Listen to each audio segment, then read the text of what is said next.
All right, we're back again. Um, adjusting the shape a little bit more. I've gone over it again with the chamois. Added a layer of charcoal and then gone over again with the chamois to smooth that out a little bit. I want to establish this edge over here on this opposite side. Well, both these edges just a little bit more. So I think I'll start over here with this side, and then I'm going to continue it over on the other side. I want to make sure that I have a thing for aligning stuff, so I want that to be even over on this other side. It's darker as we come off this over here, so I want to put that in with my stick of charcoal, and then I'm going to come in with my chamois again and just smooth that out, hopefully establish a little bit darker line. And then over on this other side, I'm gonna hopefully darken that in just a little bit to establish a line. And then I'm going to, well, no, I like that. That's working okay. But over here, I want things to get just a little bit darker. So I'm gonna come in and try to, now it's kind of a matter of, again, layering and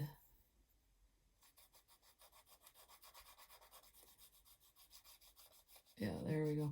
And establishing things by softly layering the charcoal on there so that you're being able to keep the charcoal on there without putting the chamois to it or fuzzing it out,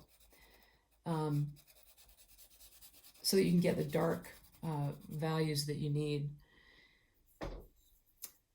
That's looking pretty good. I've got a little bit of a, I don't want an outline, so much of an outline. So I think I need some darker darks on the subject there. So I want to make sure that I've got a pencil that's soft, and I'm just going to work on getting this darkness kind of in here and then established right there. And I darkened up the reflection maybe just a little bit too much. So I'm going to go back and pull that out. When I'm layering with charcoal and with graphite, I like to either try to get all my strokes going in the same kind of consistent direction, or little circles. If you go at it with in a circular motion, that can help to put the layering down so it comes out smooth and equal. I just want that edge to be a little bit more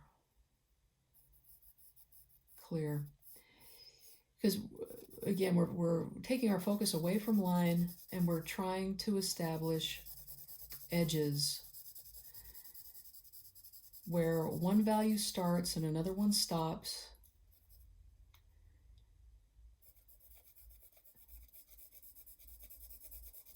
And that's how modeling happens. That's how we start to get that illusion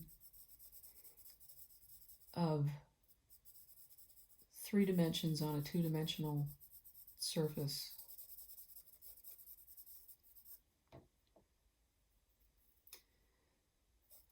Starting to work okay, because that's a little darker than that. And then I can bring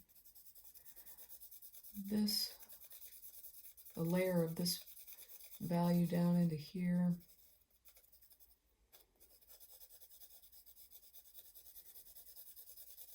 And that core shadow, getting that nice and dark and kind of coming down into here. The more you work your surface with the media, with the materials, and with like your eraser and stuff, the more it changes the texture of the surface of the paper. And so that's going to, you know, change as you go along. It might feel different. You know, the paper is going to feel different as you're, you know, 20 minutes in, 30 minutes in, 45 minutes in, 4 hours into a drawing than it did when you first started out. So let's come back. I've got my stump stick too. I got a little aggressive with the eraser here with this.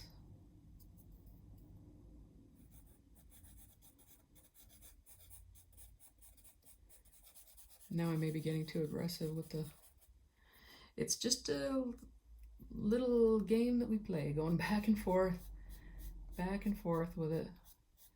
Try to get it where we want to. Got a little too much texture on there, so I want to take that off. But let's come back and try to reestablish that reflection just a little bit more. I got it maybe a little wide there. I'll come back in and fix that.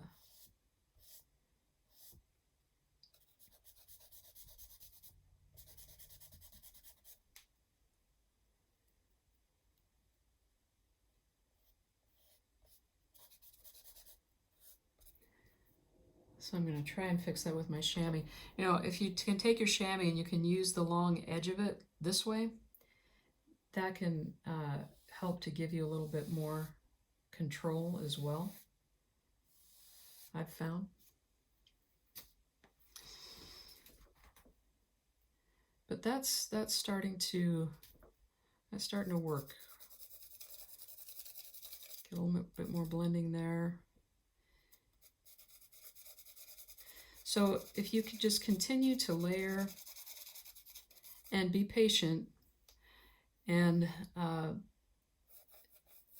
be okay with it not looking great in those first passes that you make, you know, the first layers of charcoal that you put down, it's not going to look great, and that's okay. You're just going to continue to refine it and kind of mold it as you go, and you'll get there. You'll eventually get there. So keep at it. And this should be what your finish looks like. I would go in and maybe adjust a few things. You want to make sure that you get, you know, the shape of that as close to spherical and rounded as possible. You want to smooth out edges. You know, coming in, your finger is a great tool to can be a great tool to help in blending. See, that helped a lot right there. So just spend the time and don't be afraid to get dirty and get in there and work it, and make sure that you have a good representation of all 7 of those values in your drawing, and you'll do well. All right, thank you very much.